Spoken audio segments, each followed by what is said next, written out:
ఏం బతుకండి అది? సహోదరి సహోదరులు, అర్థమవుతుందా? సైతానుగాడికి నువ్వు ఒక్కసారి అవకాశం ఇస్తే వాడు నీ జీవితాంతం నిన్ను బానిసగా మార్చేస్తాడు. మా చెల్లెళ్ళు మీకు అర్థం కావటల్లా. అబ్బాయిలు అని చెప్పి, ఫ్రెండ్షిప్లు అని చెప్పి, లవ్ అఫైర్స్ అని చెప్పి అబ్బాయిలు కూడా పడుతున్నారు, అమ్మాయిలు కూడా పడుతున్నారు. తెలుసో తెలియకో చనువుగా ఉంటున్నారు. రికార్డ్ చేయాల్సిన వాళ్ళు రికార్డ్ చేసి పడేస్తున్నారు. ఆ రికార్డు ముసుగులో నీ జీవితాంతం నాశనం కావాల్సిందే, వాడికి బానిస కావాల్సిందే.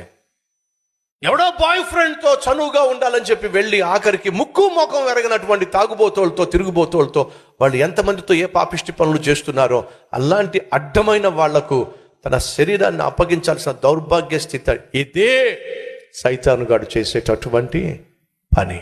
అపవాదికి చోటు ఇవ్వకండి, సైతానుకు అవకాశం ఇవ్వకండి అని దేవుడు చెప్తున్న కారణం ఏమిటంటే, ఒక్కసారి నువ్వు అవకాశం ఇచ్చావంటే వాడు నీ జీవితాంతం ఏడ్చే విధంగా చేస్తాడు, తలెత్తుకోకుండా చేస్తాడు, భయపడి చచ్చే విధంగా చేస్తాడు, ఏదో ఒక కుదరని రోగాన్నే అప్పగించి వెళ్ళిపోతాడు. ఓ తల్లి 20-25 సంవత్సరాలు